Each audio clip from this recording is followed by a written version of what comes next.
Hey everyone.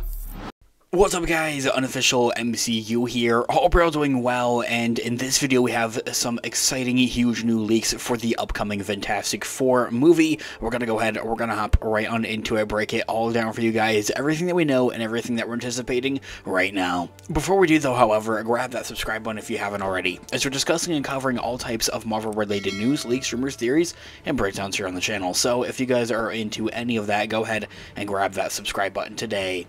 Okay, so in this video we are going to be taking a quick read from the Direct's article as an overall garnering source. I'll have their article linked in the description down below for you guys to check out there as well. So as I had mentioned in our prologue there, the 2025 Fantastic Four movie has some huge reveals with some new leaks that there is about the Thing. We have a first new look at the Thing, like of what he's actually going to be looking like in the actual movie, and not like a conceptual art essentially. While I'm not necessarily able to take that risk of actually showing this leaked image here in this video, check out our Instagram Unofficial MC linked in the description down below, where I will have it posted there as well. But the overall actual breakdown of it in itself, probably one of the most important things to note, is that they're back to practical effects. That's right, the Thing for the Fantastic Four 2025 movie from Marvel Studios, taking place within the MCU, is going to be a practical effect based upon the 2015 Fantastic Four movie. That was a CGI, the Thing, and it didn't look the best, but it was still, it was still all right really at the end of the day.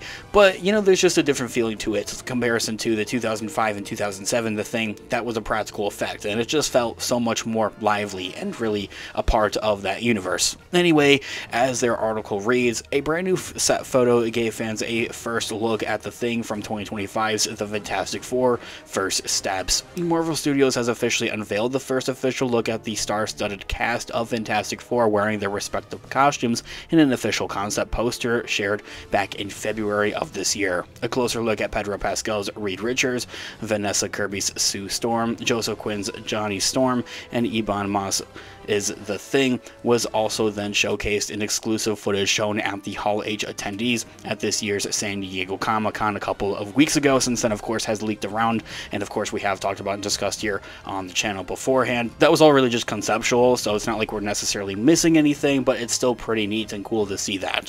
So as filming has already started for the MCU movie in London, a new glimpse at the movie's set and costumes have begun to emerge online. I feel like that we're going to be getting a few other leaks from the overall set of the Fantastic Four as they are going to continue filming here throughout the rest of this year and a little bit until next year. So one Instagram user had shared an unofficial look at the MCU's design of the Thing set photo for the Fantastic Four First Steps at Pinewood Studios outside of London, England, kind of sneaking onto the set essentially and taking a picture and leaking it from there, of course. Ebon Moss, who is set to take on and portray Ben Grimm in the upcoming Marvel Studios movie. The photo shows an on-set actor. It doesn't appear to be, Ebon Moss actually, and it seems much rather that is going to be a stunt double essentially, but it still makes sense in the costume that will seemingly be used as a lighting reference actually while filming scenes to help the visual effects team create the Thing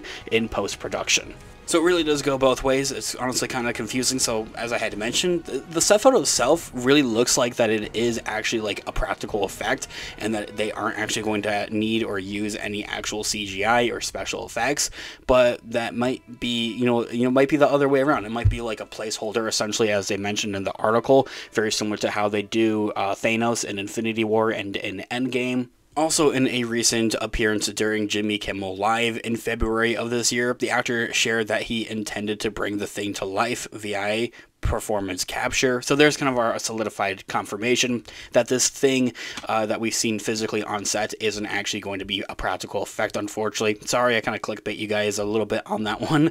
I wasn't entirely sure because it seems so real and seems so practical and that they would be able to kind of get away with that essentially. But, confirming during the Jimmy Kimmel Live show is that they are going to be using a performance capture. So essentially using stuff in post-production, similar to how Mark Ruffalo brings the Hulk to life on screen for MCU MCU movies. Same thing for Thanos as well. Anyway, he says that there in quote, "I don't think it's the suit. Michael Claris from 2005's Fantastic Four wore a suit. Apparently the suit was really uncomfortable. We're past that, I think. It's a little cosplay and amateur now with the technology. It's mostly performance capture." Ending that quote right there.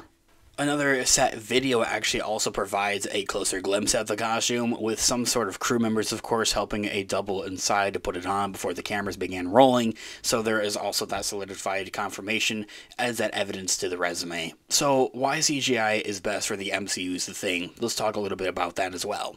This latest set photo offers the best look at the MCU's design of The Thing, despite me not being able to show it, unfortunately, in this video. Again, apologies about that. Check out our Instagram unofficial MCU link in the description down below, and it is worth pointing out that the CGI enhancements will further improve the character's look as well. The MCU in the recent has quite an influx of characters that have been brought to life using performance capture, or CGI, most notably, of course, the Hulk, Taika Waititi's Korg from Guardians of the Galaxy and from Thor, and then, of course, Thanos. These characters end up receiving tons of praise over the last couple of years, so it also makes sense for Marvel to just not change that plan to bring the rock-like behemoth infused with personally to life in the Fantastic Four First Steps movie. Like, it just makes sense for them to want to stick to that performance capture. It works for all these other characters. Why wouldn't it work now, essentially? As I had mentioned, I think the only kind of complaint that I would have about that is essentially what we've seen with the past with The Thing in those previous Fantastic Four movies in 2005 and 2007. Then again, the technology wasn't necessarily there as well at the end of the day. So, you know, when you have the technology available, why not use it, of course? Given the hype surrounding the Fantastic Four movie and the character's design as well, using CGI definitely has to be one of the best routes for Marvel Studios, since it leads to a better expression of emotions and awe-inspiring visuals as well. They're just able to also do more with it than a practical effect as well. And so, also with the fact that the movie's version of The Thing is also heavily inspired by the designs of Alex Ross and Jack Kirby is also an added plus, and it builds even more anticipation for its upcoming release next July in 2025. This here all being said, sorry, a little clickbaity and a little bit all over the place in this video. It seems like it would have been a practical effect, but it doesn't seem like that it's going to be that at the end of the day. It's much rather a placeholder for that performance capture or the CGI that they're going to be doing in post. This all being said, guys, let me know all of your thoughts and opinions in the comments down below. I would love to hear what you guys are all thinking. Thanks so much for watching today's video. Of course, this has been Unofficial MCU. I'll catch you guys in the next one. Have a great one. Peace out.